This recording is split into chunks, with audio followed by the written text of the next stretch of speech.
Welcome to the Long Live the Legion podcast. My name's Jay, and I'm one of your hosts. And I'm Jim, and I'm the other host. So glad that you joined us for our second episode. Now, this week, we're going to take a look at Legion of Superheroes, Volume 3, Issues 32 to 35. To take a look over my my hardcovers to make sure I got those numbers right. This story is called The Universo Project. And just at a very, very high level, this story is basically the reintroduction of Saturn Girl to the Legion of Superheroes. And let's just talk a little bit about when this was published. So this was published in 1987 during the Baxter run. So the good paper from the 80s, and this just happened to be when I was graduating from high school. Yeah, I think I was in grade 11. So we'll just both feel old at this point in time. So it's Baxter paper. It's when the Legion was one of the best-selling books for DC still at this time. They were starting to lose ground to Supergirl and the new Batman, or not Supergirl, sorry, Superman, the new Batman. We had Justice League, which I think actually is one of the trade ads in these books. So they're still at the top of the game. They're still getting attention. Creatively, this story is written by Paul Levitz with pencils by Greg LaRocque and inks by Mike DiCarlo. And just to point out here, before we get started to talk about the issue, one of the things that I really did like about this was the art, just to kind of get that out of the way when we're talking about this story. The Greg LaRocque art here, I think, was fantastic. I really enjoyed the characters, kind of the background, everything about this from a storytelling perspective visually really worked for me. And you do not have to convince me about Greg LaRocque's artwork. I loved his run on the Legion. I actually put him on my list of one of my favorites. I think this is probably because this was I was big into the Legion at this point in time, and he had the unenviable task of following Steve Lytle, and I think he carried on really, really well. What is fascinating to me is that I actually heard in an interview he's not happy with most of the art of this run because he wasn't a fan of the inking, which is crazy because as you just said, I really, really like it. This is the first I've heard of that, and that is astounding to me because I thought it was just firing on all cylinders. Just great. Well, I agree. I think it's one of those where the inker, I think it's one of those situations where the inker doesn't do the job that the penciler thinks they should. And as the person who never saw the pencils, I'm I think this looks awesome. And I think he, let's be honest, I would argue he maybe draws the best Dream Girl of anyone. And his Dawn Star is I don't think anybody's better than Grell, but he gets his Dawn Star is great. He just does a great job on this. And I think of all he's drawing, for most of this book, these characters are not in costume. They are in very different situations and different environments, and he covers it all perfectly. So I agree. I think artistically, these books are great.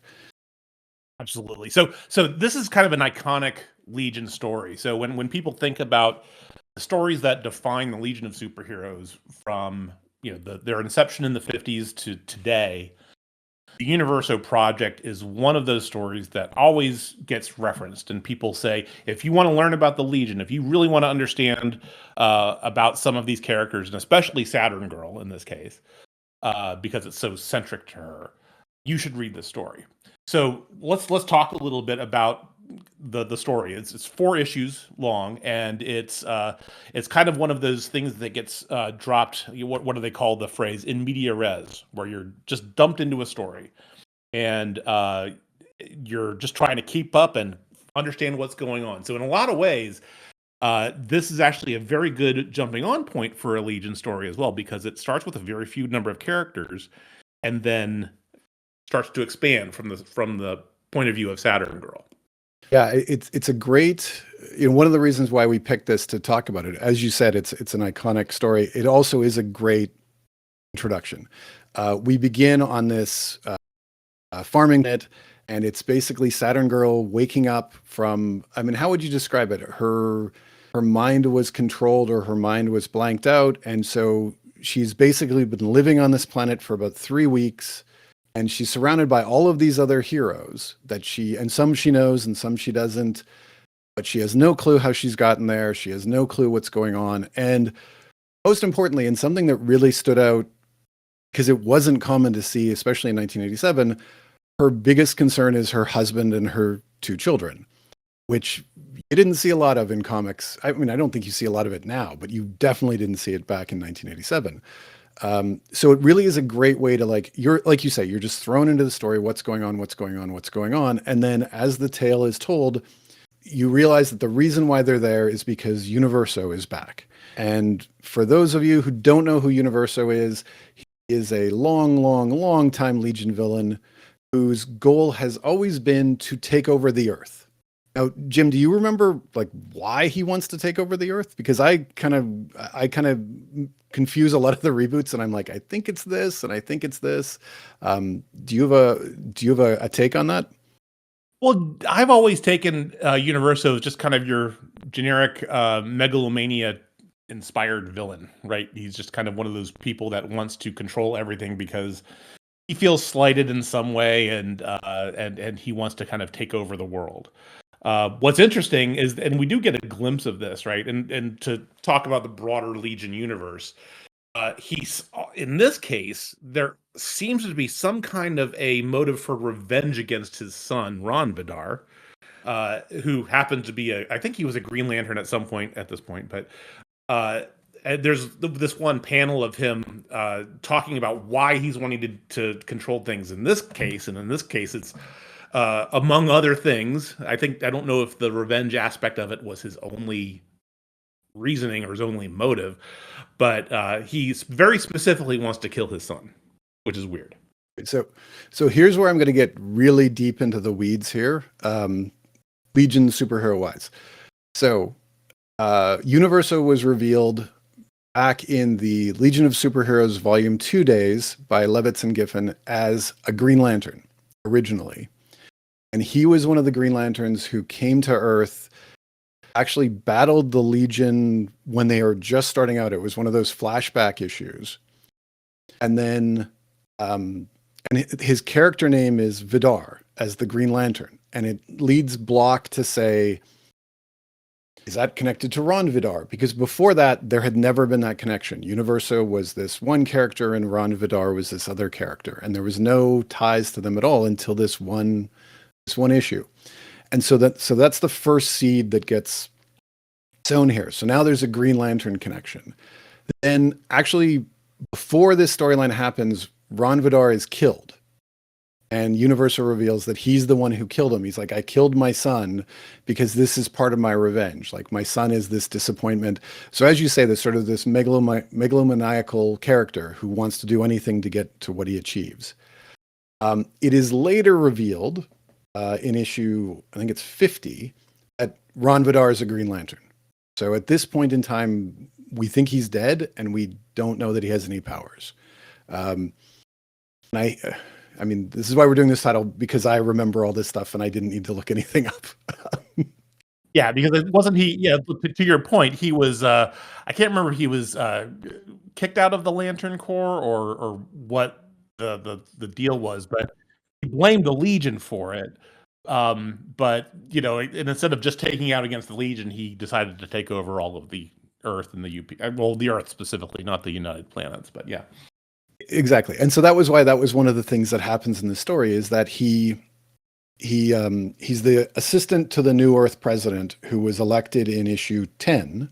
So yes, this subplot has been going for almost 2 years, which is another like difference of comic books back in the 80s. And one of the first things he does is he shuts down the Legion, and there's a page or two right at the beginning where you see them pulling the logo off the building. And so he's always had these two goals, right? He wants to shut down the Legion, and he wants to rule the Earth. And that's been his modus operandi right from the very beginning. Right. So let's go back to the main part of the story, right? So you have Saturn Girl kind of waking up out of this blackout that she's been in under several weeks. She's realizing she's in an odd spot. She sees three of her other co-legionnaires. She sees Chameleon, Dream Girl, and Brainiac 5. And through some effort, gets them isolated and mentally breaks their whatever the hypnosis is that's been controlling them. Because that's really Universo kind of typically does things through this huge hypnosis power that he has. And the four of them effectively organize and break out of this prison planet, and discover that they might have been doing things that they weren't aware of over the last 3 weeks.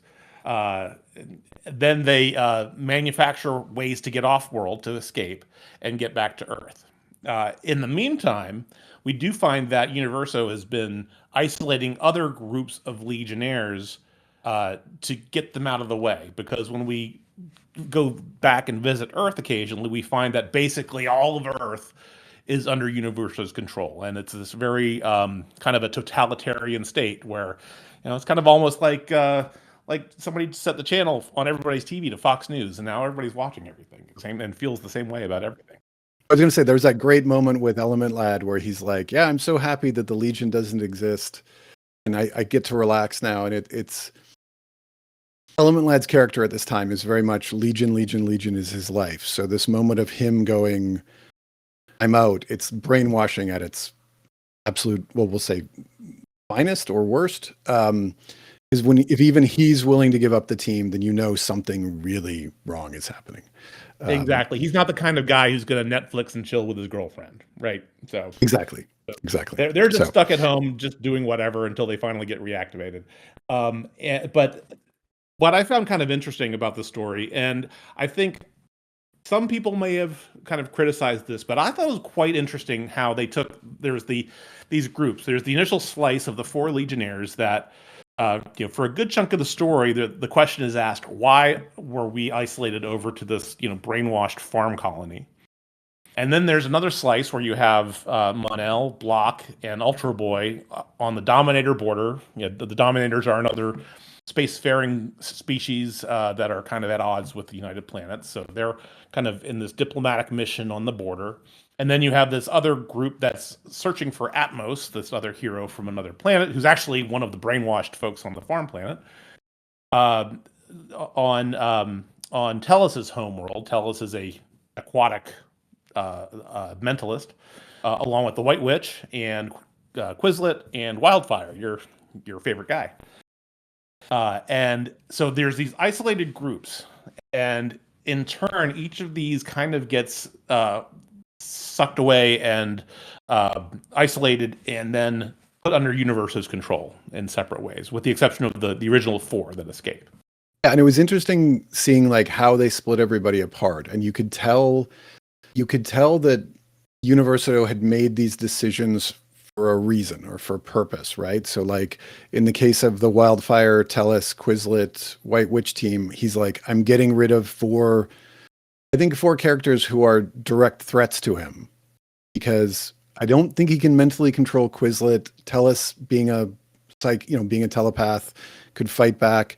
You never know with magic what's going to happen. And I think Wildfire has always just been the wild card that, I've said this for years. I don't understand how an energy being can be mind controlled, but you can also apparently smell in this issue too. So you never really know. Exactly. And then when you get rid of Ultra Boy and Mon-El and Block to the furthest reaches of space, you're taking three powerful Legionnaires and removing them.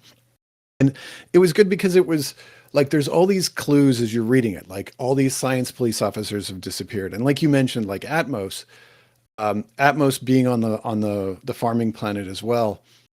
And I hate to admit this, but it was not that long ago that I finally clicked in that he took Atmos and put him on the planet to get Starboy off Earth so that he was going to mess up Dream Girl.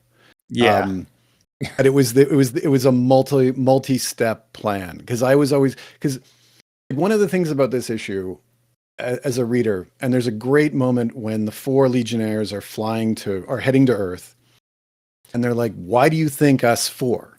And again, like, so it's Saturn Girl, Chameleon Boy, Dream Girl, Brainiac 5, and they really don't have any obvious common traits, right? The powers are different. I mean, you could make an argument if you really wanted to. Three of them are maybe physically some of the weakest Legionnaires, but Chameleon Boy kind of breaks that, I think.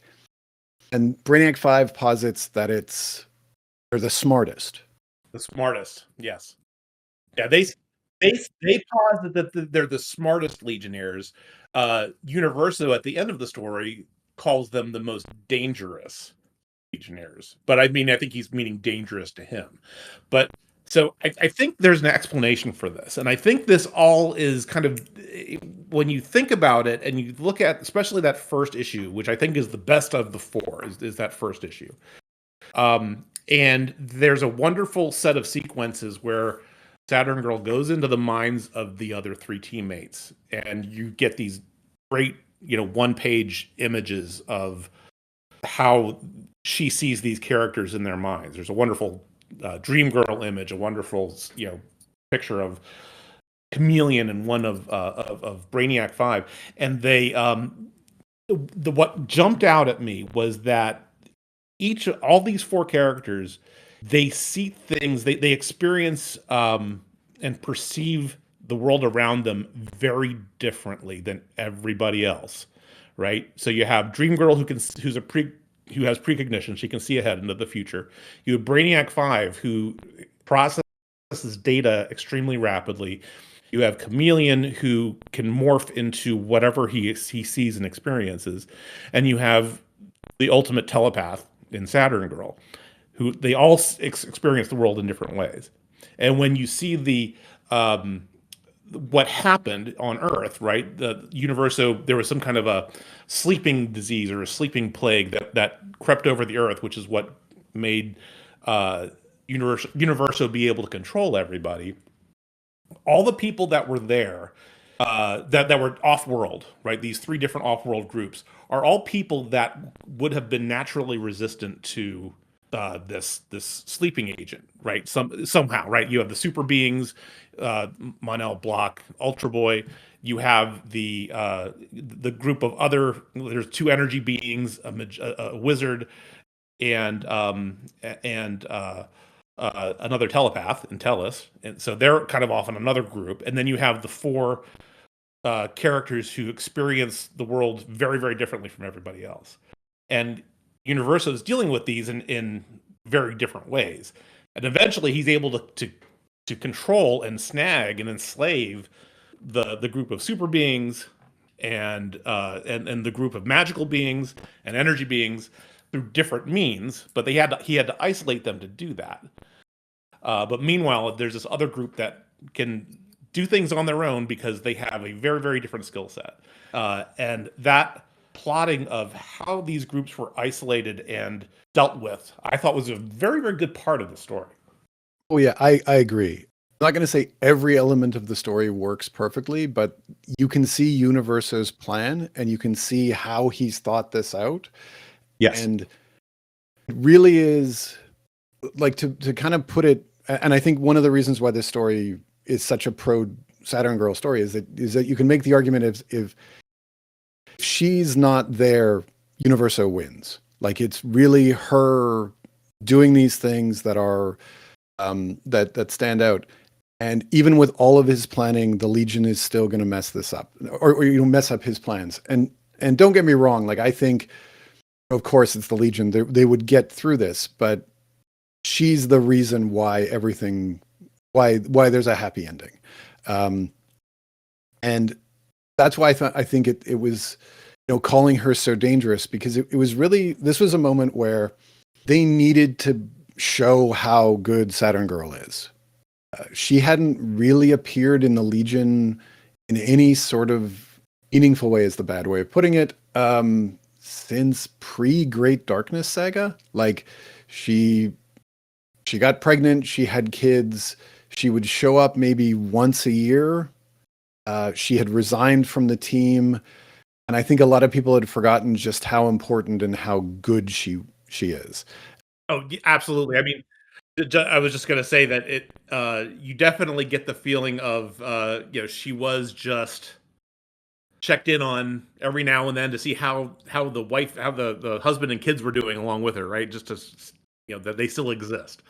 But this story begins and ends with her, right? And like, just like you said, it shows just how important and how powerful she is. I mean, I think the final showdown of her, first of all, using her brain, like figuring out, okay, we know that Universo isn't the president, but we don't know who Universo would be. She goes to see Marta Allen, like, Colossal Boy's mom, who's the former president, breaks her mind control and says, "Who do you think this would be?" So she's out thinking. She's going outside the box. And then that final showdown where Universo sends Mon-El and Ultra Boy at her, and she basically flattens them with one bit of mind control. Like, nope, boom, boom, and they're both down. And and you go, that's how powerful this character is, and that's and I think it was one of those where, like, especially if you're a Saturn Girl fan, like, you're just this is awesome. And we'll talk about this more on our next episode. Like, Saturn Girl is so important and is such a good character and so key to the Legion. Seeing her like this, it was just necessary. It was needed, and it works so very well. So what worked for you overall in the story? Not just obviously Saturn Girl because she's the focus, but what story beats did you think were really on point and really drove the story forward?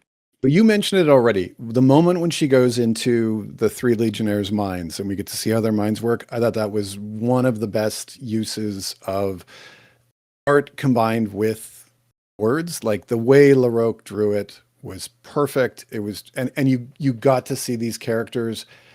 And then I loved there was two little bits with Brainiac 5 I loved the most. And I'm unabashedly a big OG Brainiac 5 fan, and it's moments like this that does it.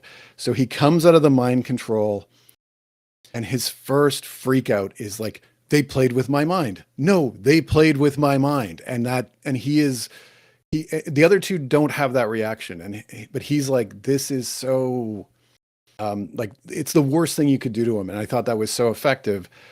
And there's another moment where he reaches out to Saturn Girl to say, like, tell me how you feel. Like, you don't have to be the Ice Princess. We've known each other for so long.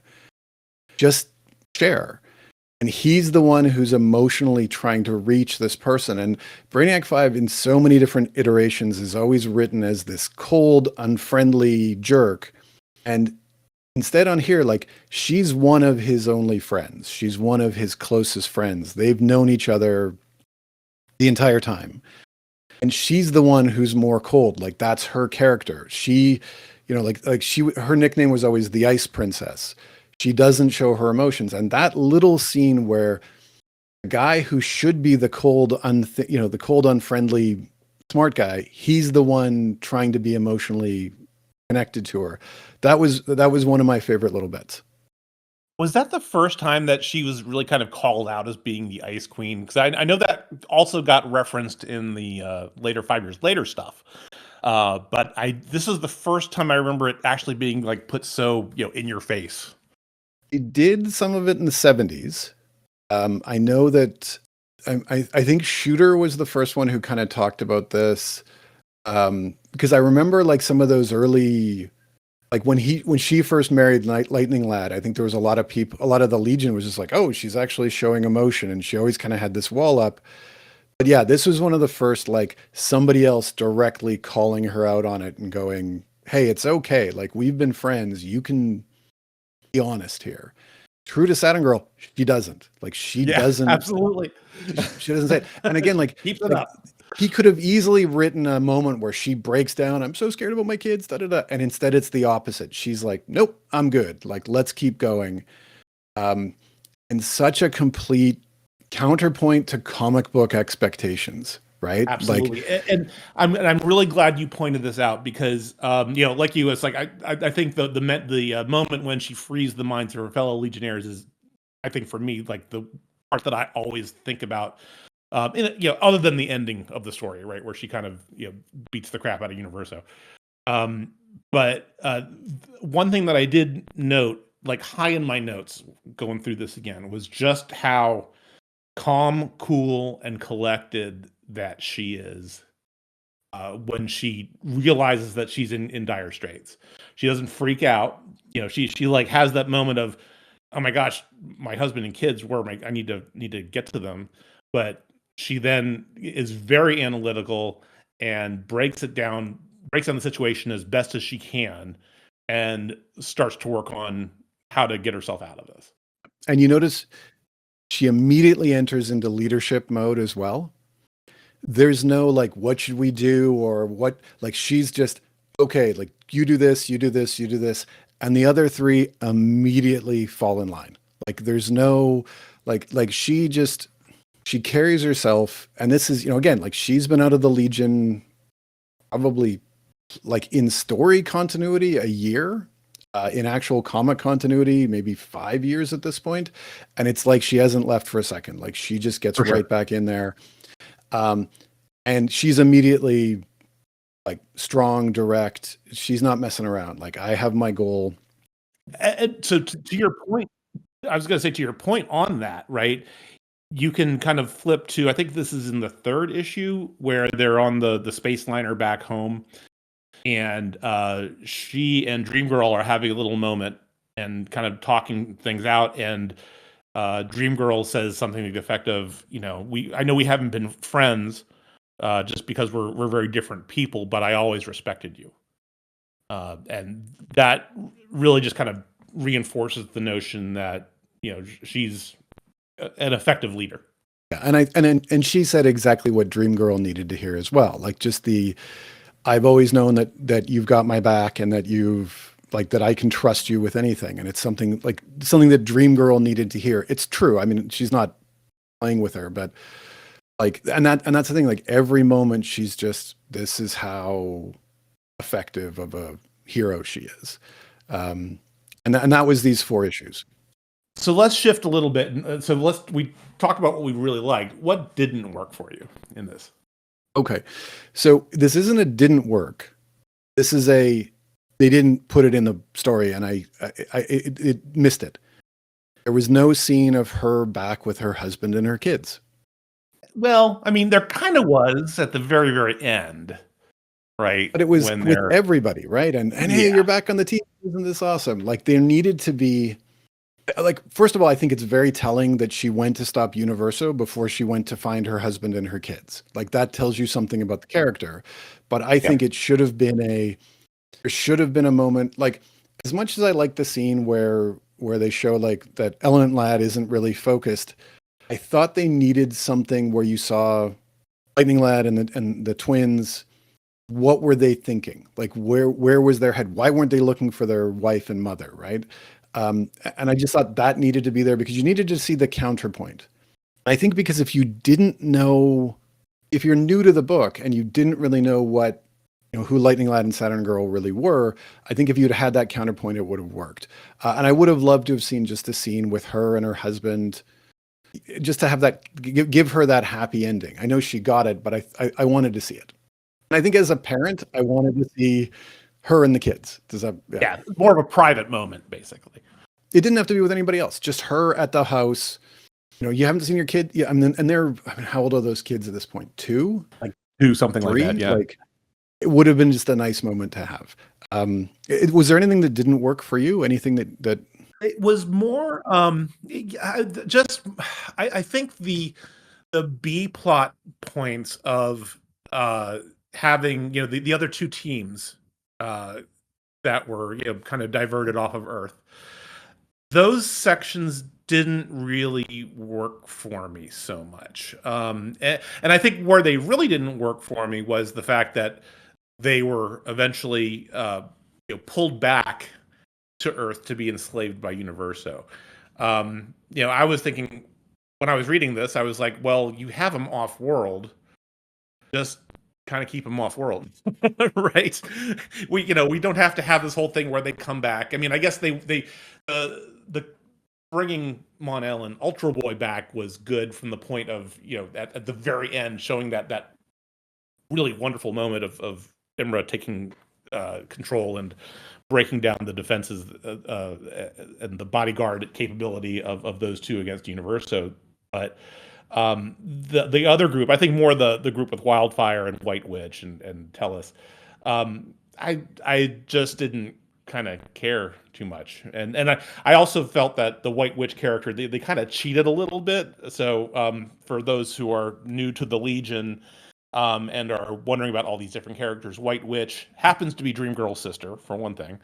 For the other thing, she uses magic, so she's a wizard, and the rules for magic in the Levitts part of the Legion are basically the Dungeons and Dragons rules from that era, where going into an encounter, your wizard had to prep spells, and if you didn't have that particular spell prepped, then you couldn't use it. And they kind of cheat a little bit because she has her air bubble spell to keep her alive underwater. But then they kind of say, "Oh, I'm gonna, use it. I'm gonna figure out another spell, even though I didn't prep it." So it was a little bit, and that's very nitpicky. This is me, but that aspect, and I think more particular that team, that B story didn't really work for me, and I felt we could have done more. To your point, what's going on with Garth and the kids? What's going on with other folks on Earth? Because at the very end we do see the rest of the Legion, right, coming in as that are mind controlled under Universo. So they'd had to be controlled somehow and doing something. But what were they doing? So I agree. I agree with that. And I will never criticize nitpicky comments about this because that's my bread and that's butter. why we're here. No, I agree. I think every time they went to the B teams, to the B stories, the book lost a little bit of its drive. I couldn't figure out why Universo waited 3 weeks for this. Like, it just didn't make sense timeline wise. Like, I would have rather, because On the Planet was the most compelling story. And I think if you had just stayed there and had that going and had the four of them maybe drag out a little bit, or maybe have them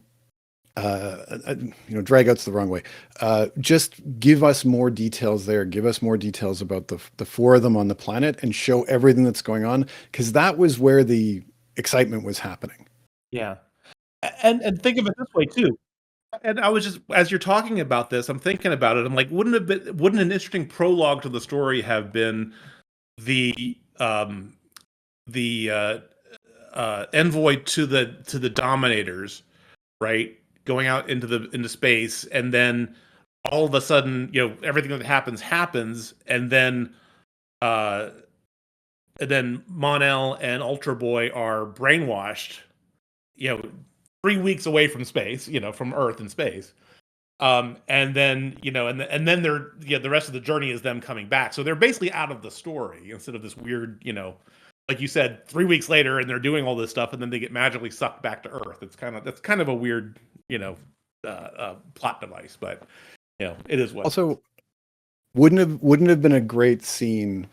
So just as I'm replotting the story, because I do that all the time, if your first and second issues are all on the planet, so as a reader, you are exactly like the four of them. You have no clue what's going on. You have no clue why they're there. You have the big revolution. They free everybody. They build their spaceships. The four Legionnaires land on Nultor. And the last shot of the second episode is, say, Element Lad and let's say Polar Boy, because I think those would have been the two most unlikely to be involved in this, watching as the Legion headquarters is being shut down and the logo's being taken off. And then you suddenly go, okay, Earth's gone crazy. And then the last two episodes are just them getting back. But again, I mean, nitpicky and us thinking we're better writers than the person I know. who told us. But the funny thing is, there are other Legion stories very specifically, and here I'm thinking about the Legion of the Damned story very specifically, that work exactly like you're talking about, right? And for the better. You're in the position of those characters, the main characters of that particular story, and you're experiencing all of this as it unfolds, and that's really cool. But to the point about comics in the 80s, right? You can't have a story of a comic book named The Legion of Superheroes and then only show 4 of the 18 Legionnaires or whatever. Exactly. And it is one of those, yeah, they have to keep showing this up, they have to keep showing this, and they have to keep getting people to come back. And they know people are going to be angry if they don't see their favorite Legionnaire. It's just one of those where I think it's a storytelling truism where you never want to be smarter than the character in the story, so you're waiting for them to figure out what you know. You want to be with them. So if there's this big mystery, you don't want to know the answer to the mystery. It's the same like if I'm watching, say, Knives Out, I don't want to know who the killer is 5 minutes into the movie because then you don't care. Or worse, if the main characters are stupider than you are, you're like, come on, man, like it's right there. So they could have had a lot of fun with this. But I mean, look, for all of our nitpicky complaints and all of this, at the end of the day, like this is a great starting point and it's a great story, and we're gonna nitpick stuff to death. But if you're looking for a storyline to start with the Legion, this is a great first start. And if you want to understand why Saturn Girl is important, this is a great start. It's going to give you both. And it's a really good time of the Legion. And it's one of those stories I think you can jump in. You don't need to know anything, or you don't need to know much. I mean, as long as you know Universe is the bad guy and he mind controls people. And one of the things that I like about 80s storytelling or 70s is that concept of like, even if you're brand new, we're going to make sure you know everything. So we're going to we're probably going to provide too much information, but I think sometimes that's better. But that's cool though, because you get to see if you're new, you get an easy onboarding and a fun story.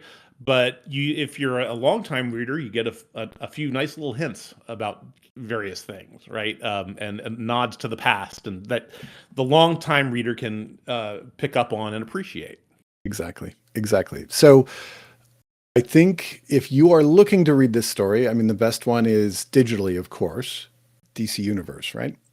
Yeah, that's the most reliable way to get most of the Legion stuff, as far as I'm concerned. Okay, perfect. Because we, again, like one of the goals here is we want the listeners to be able to say, "Yep, I want to go give this a try," and where can I find this? And yeah, it's no fun hunting through trying to find these trades and trying to get all this, and so this is the best way to go.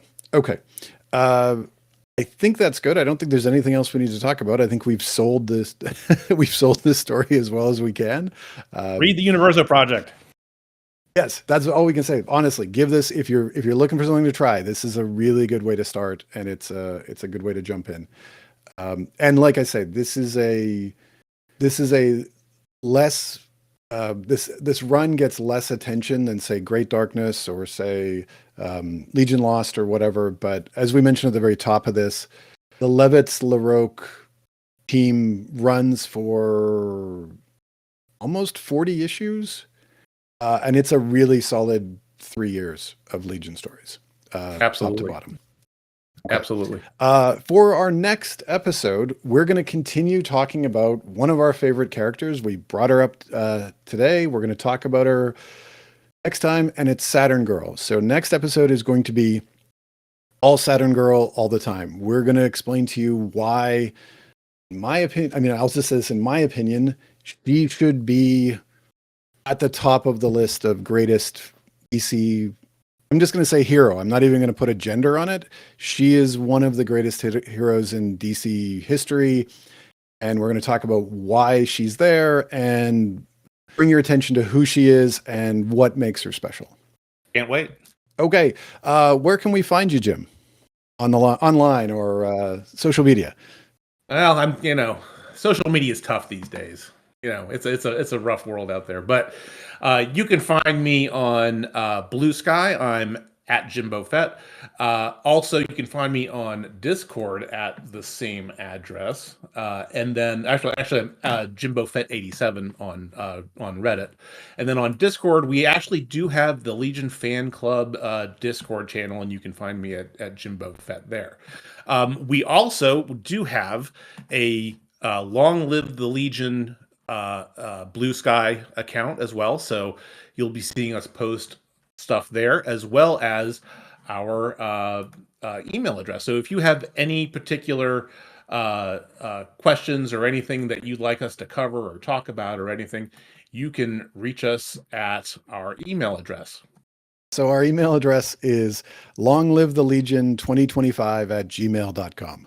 If you want to find me, as you said, social media is just a hellscape at this point. I am on Blue Sky as well, at Jay McKiernan. If you want to find my weekly column I'm doing rereads of all the old Legion stories. That is at jmlonglivethelegion.blogspot.com. And as Jim mentioned, or send me an email or check us out on Blue Sky. My mouth has stopped working for the Long Live the Legion group there. So we will see you all in 2 weeks. Thanks for joining us, and have a great day wherever you are. And long live the Legion. Long live the Legion.